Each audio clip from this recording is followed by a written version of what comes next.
Oke, kembali lagi di Sok Jadi Pandit dan kali ini gua akan membahas review pertandingan final UEFA Super Cup antara Manchester City berhadapan dengan Sevilla dengan skor akhir 1-1 full time dan diakhiri dengan adu penalti. City menang 5-4 setelah Goodall itu gagal mengeksekusi tendangan penalti terakhir mengenai Mistar.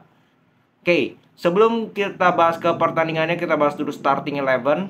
Starting eleven, City turun di atas kertas 4-2-3-1. Ederson dengan dua center back Nathan Ake dan juga Manuel Akanji. Di kiri ada Guardiol, di kanan ada Kyle Walker.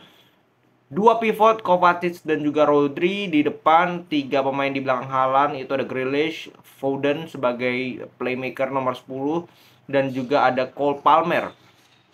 Nah, Sevilla turun dengan 4-2-3-1 juga di atas kertas. Bono tetap ada di penjaga gawang walaupun dirumorkan dia sudah deal dengan Al Hilal, cuman mungkin ini adalah laga yang bisa dikatakan perpisahan juga untuk Bono. Jesus Navas, Bade, Gudel, terus dan juga Akunnya. Di dua pivot ada Joan Jordan, ada Rakitic, ada tiga pemain di belakang Eneseri, ada Campos, Oliver Torres dan juga Eric Lamela. Nah, secara kita tahu bahwa City itu bermain tanpa Kevin De Bruyne, tanpa Bernardo Silva, tanpa Ruben Dias, tanpa John Stones. Empat pemain inti itu tidak bisa bermain di pertandingan kali ini. Bahkan kehilangan Gundogan ini cukup ngaruh. Bahkan gue bilang ngaruh banget. Oke, bukan dari segi hasil tapi dari segi permainan. Nah, di babak pertama sebenarnya temponya itu kalau gue bilang agak lambat ya. City memang lebih menguasai bola ya. Kita semua expected hal itu.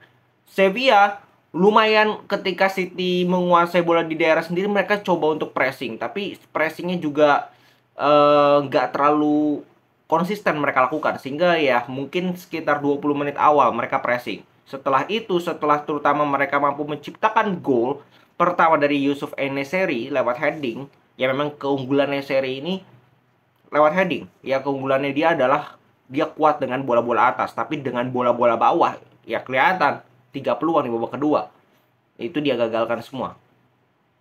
BEM 1-0, habis itu ya mereka praktis lebih bertahan, lebih parkir bus mengincar counter attack.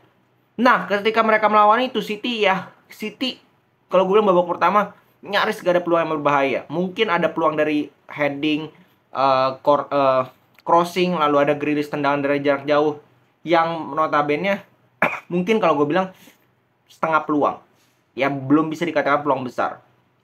Ya masih mudah lah bagi Bono untuk mampu menyelamatkan hal itu. Nah, masuk babak kedua City lebih ngegas. Cuman mereka meninggalkan banyak space di lini tengah. Kembali lagi, space itu di lini tengah. Karena apa? Akanji itu kan di atas kertas 4-2-3-1, dia center back. Tapi dia di atas lapangan itu berapa kali dia menjalankan perannya John Stones, artinya ke tengah. Nah, peran John Stones ini Akanji masih kelihatan kagok. Serius masih kelihatan kagok dan kelihatan berapa kali salah passing. Rodri pun salah passing dan dengan mudah mampu diintercept oleh pemain tengah dari Sevilla sehingga langsung melakukan transisi cepat. Itu gaya permainan Sevilla tadi malam. Transisi cepat. Sehingga City ini agak keteteran. Bahkan berapa kali counter peluang besar. Yang tadi gue bilang 3 peluang besar dari Eneseri. Sayang sekali finishingnya begitu terbaca. Bahkan tap in aja Ederson udah jatuh ke arah yang salah, dia masih tendang ke arah kakinya ya. Memang membuktikan lagi kualitas dari Eneseri ini masih kalau gue bilang mediocre ya. Terus mereka terus menyerang City ya, mereka terus menyerang, banyak crossing juga. City nggak terlalu kreatif, nggak seperti ada Kevin De Bruyne, nggak seperti ada Bernardo Silva, nggak seperti ada Gundogan.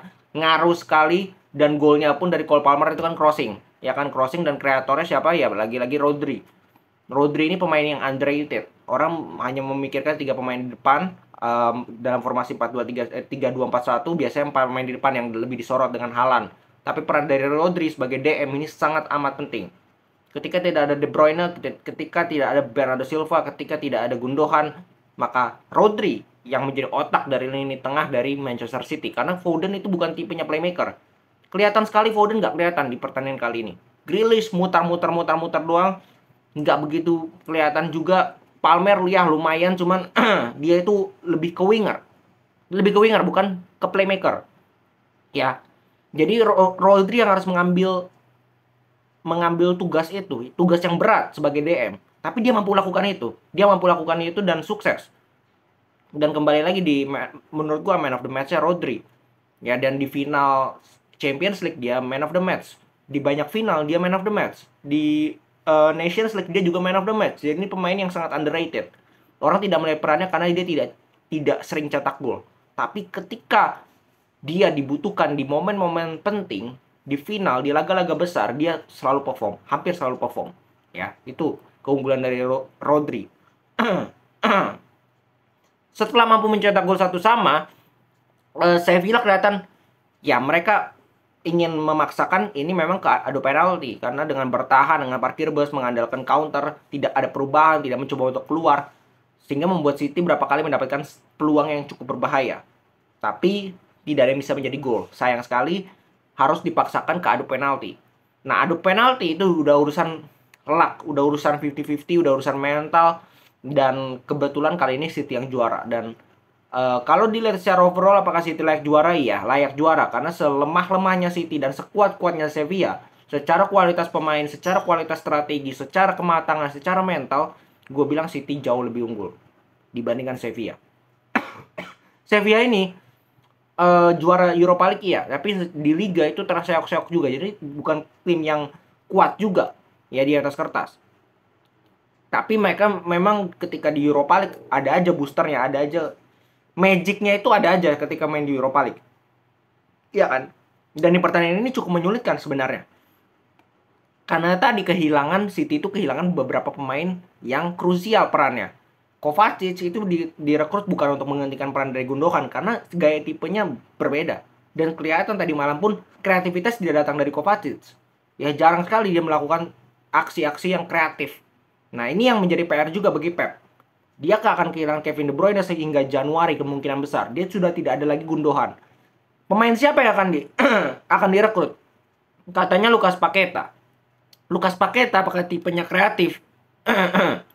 Dia tuh gelandang Brazil juga.